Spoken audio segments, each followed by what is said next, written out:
Microscopic image processing technology is widely used in many fields such as industrial, biological, medicine and research, etc. In any of these areas, a large number of experimental steps have to be followed to obtain the most accurate results. This microscope is designed to analyze the iron particles in quartz sample. Here it detects iron particles and counts them according to their sizes.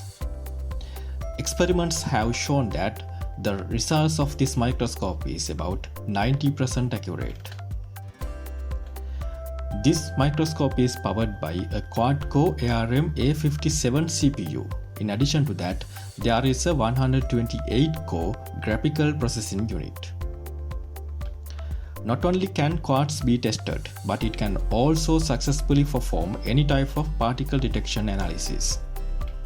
Accordingly, this microscope will be able to identify and analyze different types of bacteria in the medical and biological fields.